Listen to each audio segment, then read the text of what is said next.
చందమామ కథలు సాటి వారి ఎదలు దాచు నీడలు.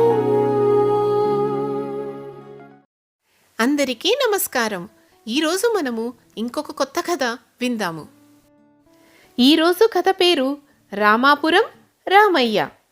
రామాపురం రామయ్య సీతాపురం సీతయ్యతో ఏదో పనిపడి చీకటితోటే కాలినడకన బయలుదేరాడు. అతను లక్ష్మణాపురం చేరేసరికి మిట్ట మధ్యాహ్నమయ్యింది. అతణ్ణి ఆకలి దహించి వేస్తున్నది. ఇక భోజనం చేస్తే గాని లాభం లేదనుకుని ఒక పెంకుటింటి ముందు ఆగాడు. ఆ ఇంట్లో వాళ్ళందరికీ బ్రహ్మచముడు. ఆ సంగతి తెలియని రామయ్య వీధి అరుగు మీద కూర్చున్న 25 యువకుణ్ణి, బాబూ, మండు టెండన పడి వచ్చిన బాటసారిని, ఈ పూటకు మీ ఇంట్లో భోజనం పెడతారేమో కనుక్కోవా, నీకు పుణ్యం ఉంటుంది అని పైపంచతో విసురుకుంటూ అరుగు మీద కూర్చున్నాడు.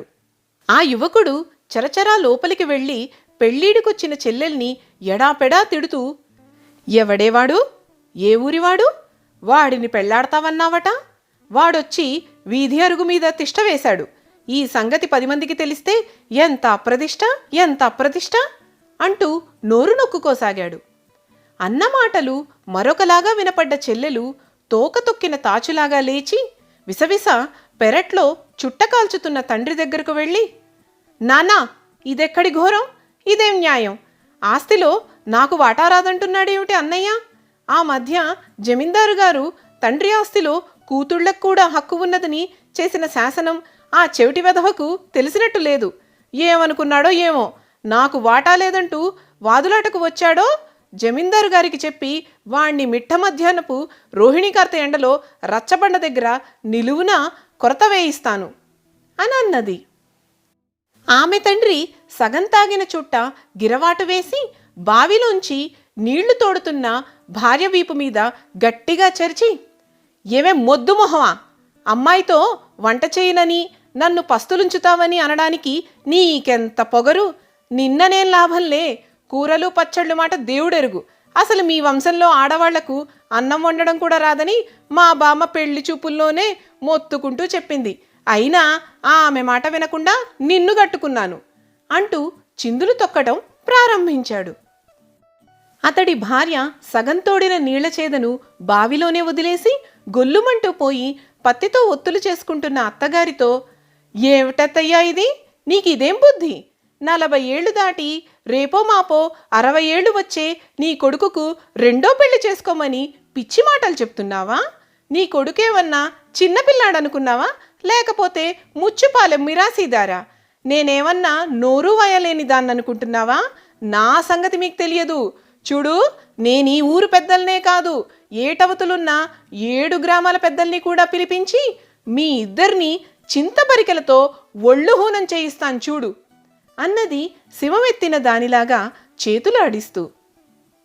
ముసలావిడ కస్సుమంటూ చేతిలో ఒత్తుల్ని అలా గాల్లోకి వదిలేసి, ఆహా, ఇంతకాలానికి చెరువుగట్టు సోమిదేవమ్మ కూతురుననిపించావు కదే, అసలు నువ్వెవెత్తివే ఈ ఇంట్లోంచి నన్ను పొమ్మనడానికి, ఇది మా ఆయనిల్లు, ఇప్పుడు నా కొడుకిల్లు, రేపు నా మనవడిల్లు, ఇదిగో విను, మా మామగారి ముత్తాత ఆది సూరన్నగారు కట్టిన ఈ ఇంట్లోనే నా ప్రాణాలు గుటుక్కుమనేదాకా ఈ ఇల్లు వదిలే ప్రసక్తి లేదు అంటూ కొంగు నడుముకు బిగించి ఆయాసపడుతూ ఊగిపోసాగింది.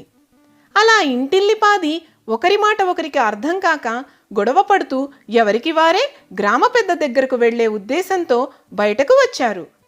అప్పటిదాకా ఓపిగ్గా అరుగు మీద కూర్చున్న రామాపురం రామయ్య వాళ్లను చూసి ఆనందంతో పొంగిపోతూ, ఆహా, ఎంత మర్యాద, ఎంత మర్యాద, అతిథిని భోజనానికి పిలవడానికి ఇంతమంది రావాలా, మీ గ్రామం పేరేమన్నారు, అతిథి మర్యాదలకు పెట్టింది పేరన్నది పురాణ ప్రసిద్ధి కదా అంటూ సంతోషంగా లేచి నిలబడ్డాడు.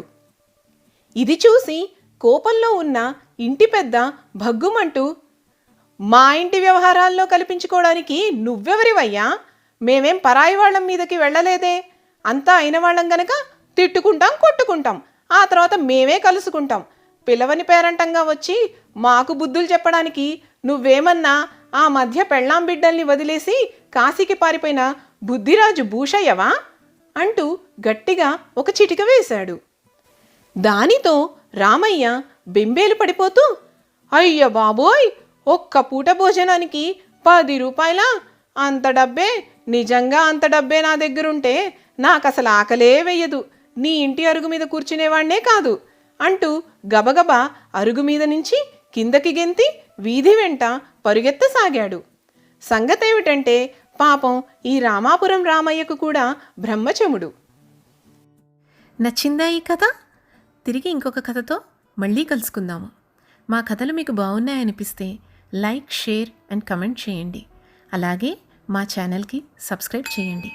ధన్యవాదాలు.